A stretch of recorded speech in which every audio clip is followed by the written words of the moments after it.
may Squid Game sa Pilipinas. Day 1, kinuha ka sa daan. Sinasakyan mo lang yung jeep, biglang may sumakay na nakamask. Nagising ka sa malaking kwarto, pader kulay pink, may numero ka sa dibdib. Player 4, 5, 6. Lahat Pilipino, lahat utanggero. Unang laro, patintero. Walang tumakbo, walang umiyak, lahat nag-stretch. Easy game. Day 3, tumbang preso. Ang lata, nasa gitna, may sniper sa taas. Lahat nag-alangan. Ikaw, hinubad mo yung tsinelas. Pinukol mo yung lata, isang bagsak.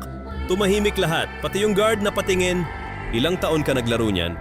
Grade 2 pa lang. Day 5, luto ng pansit canton 3 minutes. Walang tubig, walang kalan, noodles lang at seasoning. 200 players, sobrang gulo.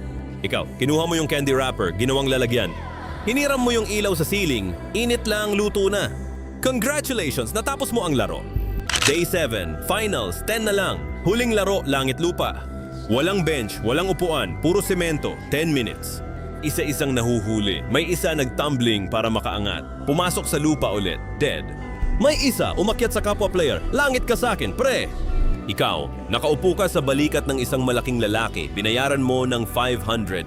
Panalo ka, walang nakapagtag sa'yo. Lumapit sa'yo, si Rizal pala. Ang langit ang powers mo, sure ka bang makakalabas ka dito? Sabi mo, sir, saglit lang, sa GCash ba mapupunta yung 4.56 billion? Lumakad na siya. Bumaba yung frontman, tiningnan ka, anggas mo sa, gusto mo ikaw na lang frontman.